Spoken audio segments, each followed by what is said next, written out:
Sourdough bread has become a new favorite for my family to bake and eat. Sourdough is just a general term for dough that is leavened without the help of commercial yeast. Instead, it uses a sourdough starter that adds both yeast and lactic acid bacteria, which create a beautifully unique flavor for the bread. Sourdough starters are both easy and simple to make, and I'll be showing you how to create your very own sourdough starter from start to finish. This guide is by a beginner, for beginners, and my hope is to show you that anyone can easily make their own starter at home. First, let's define some terms so that you can easily follow along with the tutorial. Sourdough starter, a mixture of flour and water with a proper colony of yeast and bacteria used to naturally leaven and ferment bread. Feeding, adding a specific amount of flour and water to your sourdough starter as a source of nutrients to keep your yeast and bacteria alive. Discard, an amount of sourdough starter that is intentionally tossed out to maintain your starter at a manageably small size. Standard feeding, the feeding you perform once your sourdough starter is sufficiently active. Those are some of the key terms you should know. Let's start making our starter.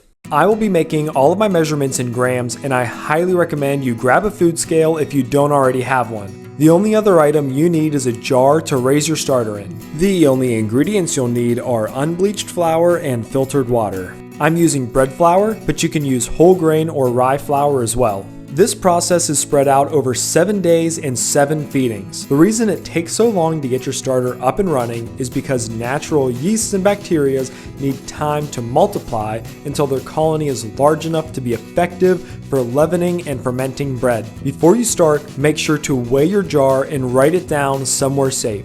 This number will come in handy later.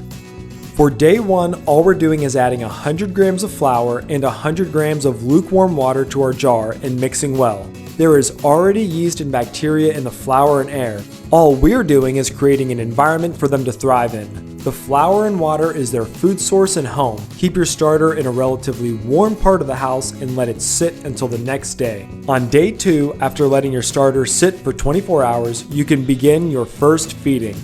Remove all of your flour and water mixture except for 70 grams that we'll be leaving behind in the jar. To know that you have 70 grams, take the weight of your jar, add 70. This should be the number you get when you weigh your jar and starter together. Then, once again, add 100 grams of flour and 100 grams of lukewarm water. The starter that is left over will be tossed out. Do not put this down your drain as it can clog your sink.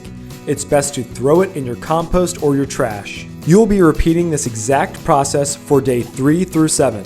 Let your starter sit for 24 hours, remove all but 70 grams of starter, add 100 grams of flour and 100 grams of lukewarm water. Each day you should see your starter become a little bit bubblier and stringier.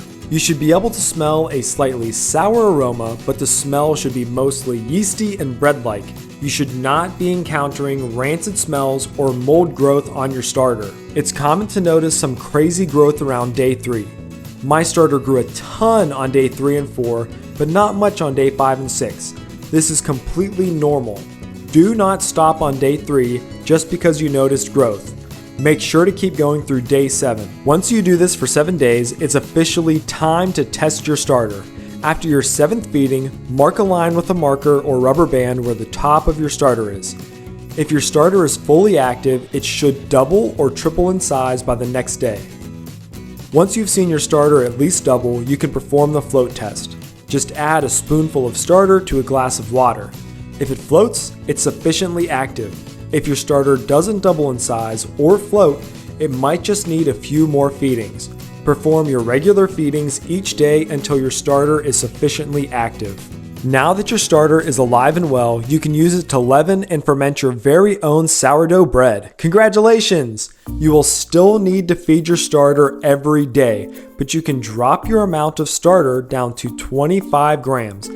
25 grams of starter, 100 grams of flour, and 100 grams of lukewarm water will be your new standard feeding. Once you started your daily standard feedings after your starter has matured, you can also choose to save your starter discard for special discard recipes. If at any point you want to pause your feedings, do your normal feeding and then stick your starter in the fridge.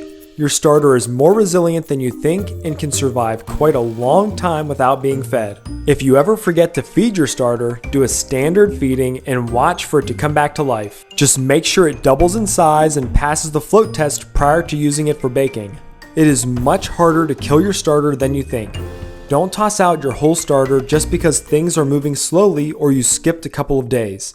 Hey everyone, I hope you got value out of this video. Making your very own sourdough starter is super simple, and once you've got your starter going, there are so many great recipes for you to make, and the sky's the limit. I have each day's feedings written down in the description below, so you can also use that as a step-by-step guide for your daily feedings. I can't wait to see what we're doing next, but I'll see you then.